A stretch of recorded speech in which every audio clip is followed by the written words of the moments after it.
Mumbles is synonymous with so many different attractions and leisure interests. And over the past few weeks, we've been featuring a number of these, showing you some of the little hidden gems that make this place so special. From the ancient Roman settlement up in the hill to the modern day developments at the wharf. We've also experienced the thrills of the lifeboat and what it's really like on board ship.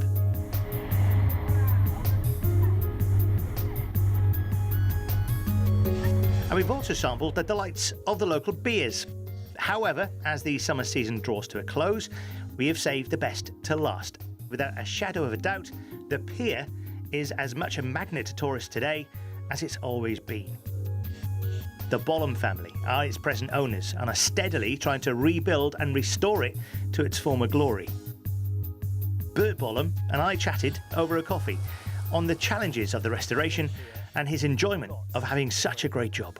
I'm not moaning at this, I'll be honest. And it's like this 365 days a year, so it's absolutely fine. Sitting in the sunshine every day, yeah, cup of coffee. I'm not moaning, Phil, not moaning at all. And with a panoramic view of Swansea Bay and Port Talbot on a lovely summer's afternoon, there's nowhere quite like it. It seems to have a magical appeal all of its own, reminding me very much of the days gone by. The smell of the sea and the fresh, cool breeze in your face really does make you feel like there's no other place you'd rather be.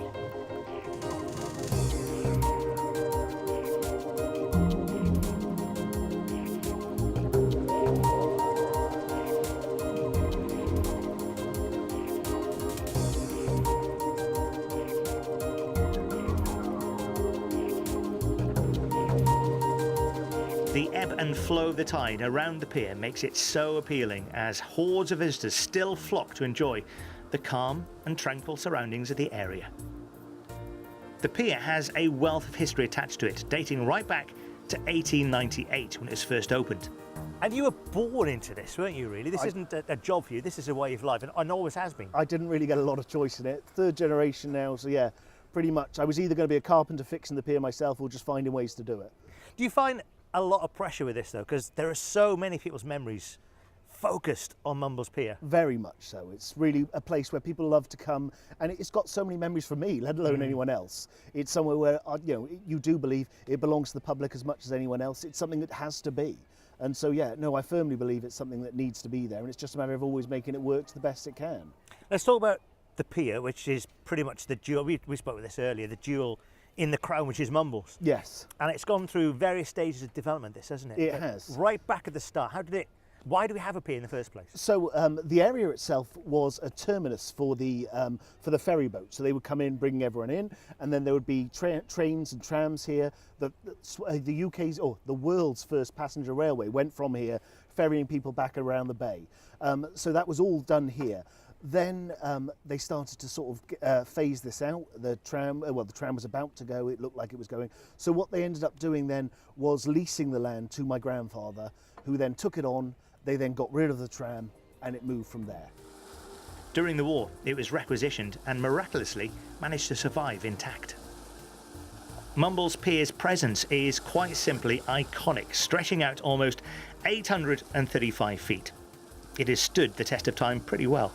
Its cast iron structure has endured all that sea and the elements can throw at it, and continues to provide a welcome haven for the hundreds of gulls that have made it their home.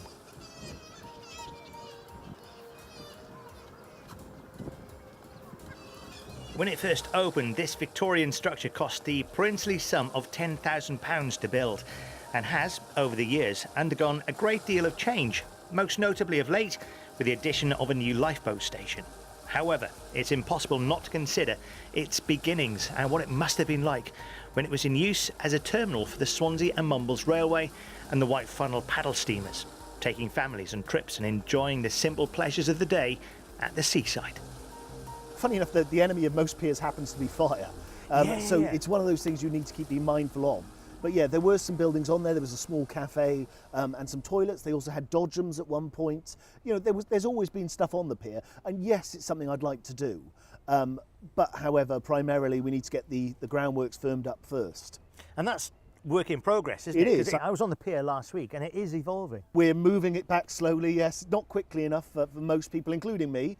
But yeah, it's a very expensive and lengthy job. It takes a lot of skilled people to make it look that bad. This whole place is beginning to change now, isn't it? What will the pier look like in 5 years, say? It will be a polished, beautiful pier. Best in the UK, I'm going to say, Phil. Best in the UK. The actual place around here, though, this has all changed as well, isn't it? We're slowly bringing it up to speed, yes. Like I say, it's just bringing it up to what people expect now from a family visitor attraction. Polishing it a little bit, making it nicer, giving people value for money, making people feel more satisfied as they walk away. The thing about Mumbles as well is that when things disappear, all of Swansea are up in arms, aren't they? Big Apple disappeared for a little while. We had a little accident with that, but yeah, we managed to get it fixed up. Some poor lad went into it, and yeah, it did look very, very tricky to get it all fixed up. But luckily, we fixed it all up. It's opening and trading again, so yeah, no, I'm happy with that, and it looks beautiful. It does look beautiful. It does, and again, another one of those things where you see it, it has to be there. Why do you think people love the Mumble so much?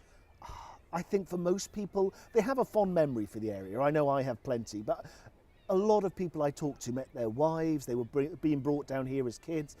It's a place where you came, I consider myself very lucky. I see families best parts of the week. They've worked all week and they have to come down here and they've got what they can to spend on their free time and their children. And I get to enjoy that as much as they do. The fact that they're enjoying themselves, I have to say, gives me a genuine glow. And coming back year after year, you can revisit those memories as well. I used to come down here as a child most Saturdays. Yeah. And you revisit those memories immediately as soon as you get down here. You do. It's one of the, like I say, it comes all flashing back very quickly. Hopefully you're going to tell me it looks a lot nicer than the last time you were here. It certainly does. But I'm working on that, yeah, and it'll be nicer next time you come, Phil. It's one of those things, it's a gradual improvement. It's one where we're sort of slowly making it work. And like I say, I feel it's different, which it's better for me, yes. The evolution is quite clever, isn't it? Because the Cinderella's nightclub is gone now, yes. And that's evolving into something brand new. Yes, yeah. So at the moment, we've just done a fish and chip shop over there, which, again, I'm very proud of. It looks lovely inside. We named it Copperfish. We've done a takeaway, a little bar in there, and it's just something a little bit different. What we've tried to do is give something, I've tried to make it better than than everyone would expect. The Bollums are synonymous with Mumbles now, and I mean, this place has completely spoilt you, hasn't it? Yes. You would not be able to go anywhere else now. No, there's nowhere else I'd want to be. I'll be honest. Yeah, Mumbles is really my home. I've really set roots here. So yeah, it's somewhere where I've been all my life. My brother was born in Wales. We've been here since the year dot, and yeah, it's really lovely. It is really lovely. It must be lovely to know that you're leaving such a legacy as well. I'm hoping so. So my grandfather rebuilt the pier in the 40s, and so the way I look at it, my grandchildren will have to rebuild it. So at least it gives my kids a break.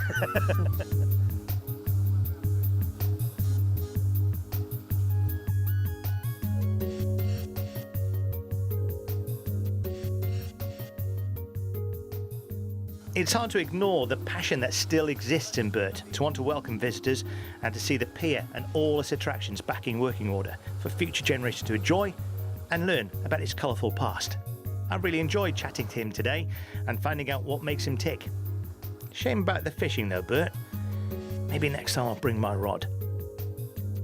Being a child of the 70s and 80s as well, the amusement arcade was huge for me when I was a kid, and it's great to see that still there and thriving too. Yes, yeah, we've moved it into a little bit more of a family entertainment centre now. So more of it is done with tickets, so kids can get their prizes. Again, a lot of that has come from me having kids, and suddenly to be able to win twice and see them enjoy it that much more is lovely. We've got the bowling alley upstairs now as well. So yeah, we've just tried to make it a bit more of an entertainment area.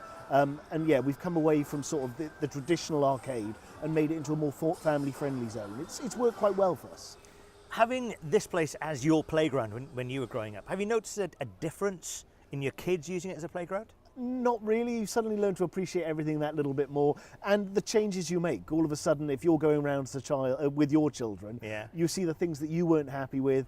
As I say, all of a sudden, all the nappy changing units that came in once I was changing nappies. Yeah, everything just, you see it through a whole different eyes. And in fact, that was one of the things that really educated me, to have different people down here, different focus groups, to have a look at how it works. It's great to know this place is in safe hands, isn't it? I don't know about safe hands, it's in mine, Phil. It's as best as I can get. All I can say is I can hand on heart say that I'm doing the best I can, and I believe the pier's getting better year on year. We think you're doing a grand job, and we'll be calling in again in the near future to see how the project is going and how you are too.